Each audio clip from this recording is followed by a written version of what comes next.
안녕하세요. 저희는 남매조입니다. 저희가 했던 주제는 일상생활 속 성차별이라는 주제고, 멘토는 오혜민 선생님입니다. 우선은 처음에 발표할 건 저희들의 핵심 메시지인데요. 저희들의 핵심 메시지는 수많은 아동들이 자신들의 권리를 보장받지 못하고 존중받지 못하고 있습니다. 사회적 약자에 속하는 아동들이 자신들의 권리를 요구하고 아동들의 권리를 인정해주지 않는 사람들에게 문제를 알리고 잘못되었다는 것을 알려주고자 합니다.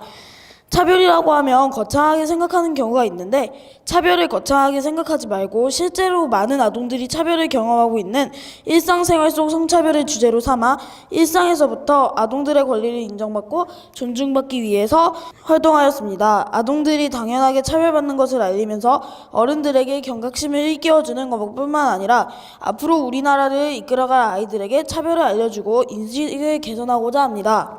저희 조가 일상생활 속 성차별을 이라는 주제를 선택하게 된 계기는 차별이라는 것을 멀리서 찾지 않고 가까운 것인 일상생활에서부터 알아내어 알리고 이를 해결하고자 이 주제를 선택하게 되었습니다. 많은 차별 중에서도 성차별을 선택한 이유는 주제를 선정하기 위해 대화를 하던 도중 가장 많은 학생들이 느끼고 있는 차별이 성차별이라고 생각되었기 때문입니다.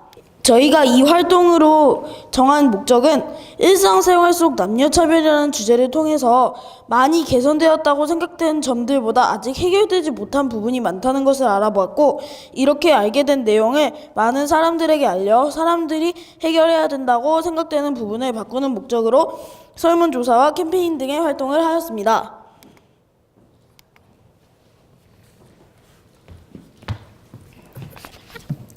네, 다음으로 저희는 설문조사를 시행하였는데요. 먼저 저희가 설문조사를 하게 된 동기는 일상생활에 너무 깊이 녹아있는 성차별이 사람들에게 어떻게 인식되어 있는지 구체적으로 알아보고 싶어서 실행하게 되었습니다. 첫 번째, 저희는 나이를 나눠서 했는데 고등학생이 제일 많이 응답을 해주셨어요.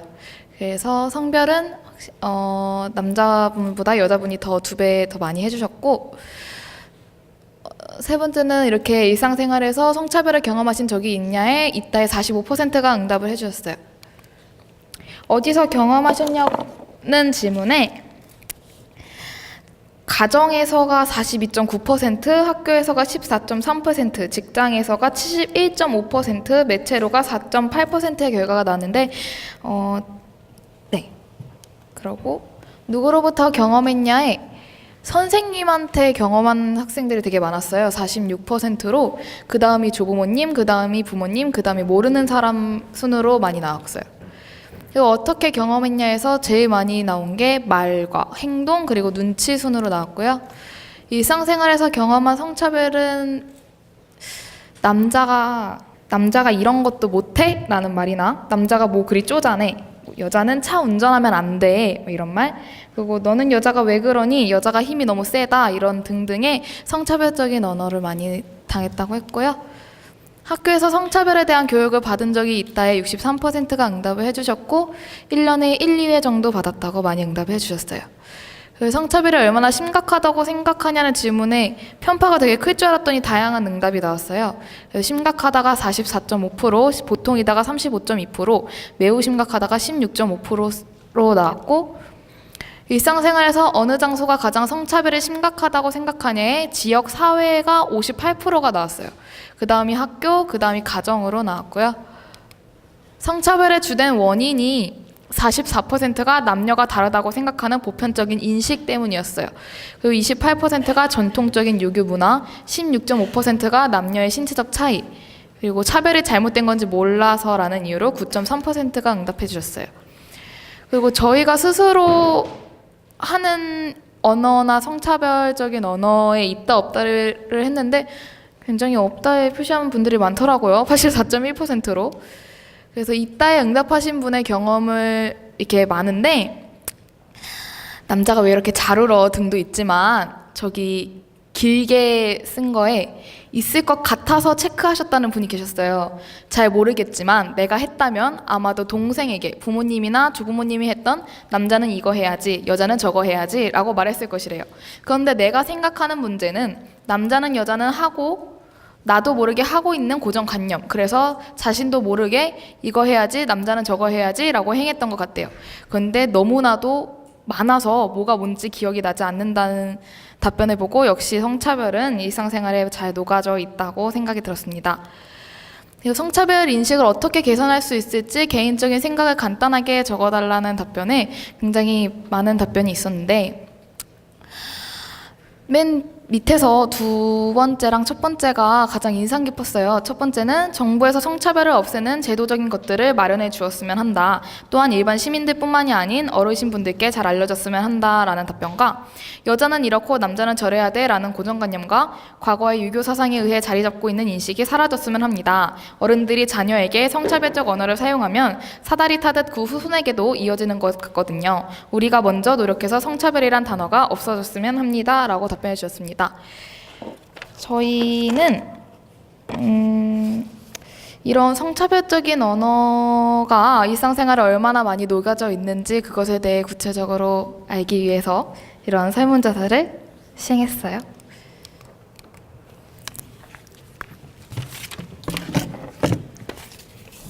저희는 캠페인이랑 스티커를 제작을 했는데요.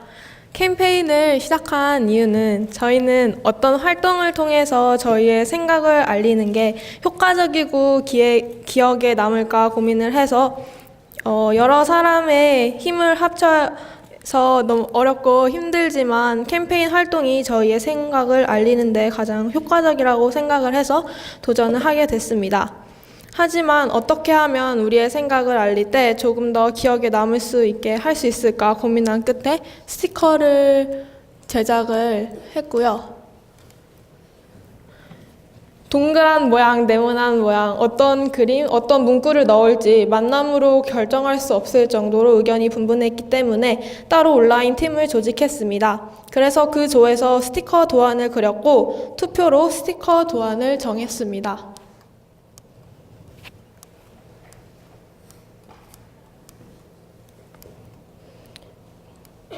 저희의 주제인 일상생활에서의 남녀 차별을 하지 말자는 것을 간결하게 넣기 위해서 여자아이와 남자아이를 상징하는 아이들 그림을 넣었고 그들은 평등하다는 의미에서 등호를 넣었습니다. 그리고 슬로건은 차이를 차별하지 말자는 것인데 이 말을 넣은 이유는 여자와 남자가 성이 다르다는 차이 때문에 비교하고 차별을 하고 있다는 문제점이 있기 때문에 차이를 차별하지 말자는 말을 넣어 저희의 주제인 일상생활에서의 남녀 차별을 하지 말자는 것을 강조했습니다.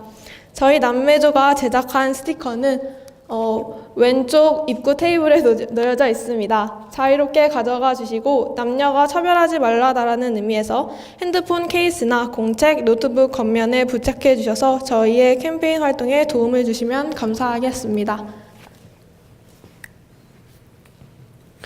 다음은 저희가 한 캠페인에 대해서 말씀드리겠습니다. 먼저 저희는 캠페인을 통해서 사람들에게 저희가 한 설문조사 결과 저희의 생각을 알리기로 결정했습니다. 캠페인을 위해서 처음 모인 10월 22일에는 피켓에 무슨 문구를 넣을지, 스티커는 어떻게 배부할지, 또 중간에 아이디어가 나온 스크립트와 팜플렛은 어떻게 배부할지에 대해 의논하였습니다. 피켓의 문구는 저희의 생각을 알리는 문구들과 설문조사 결과 등을 넣기로 결정했습니다.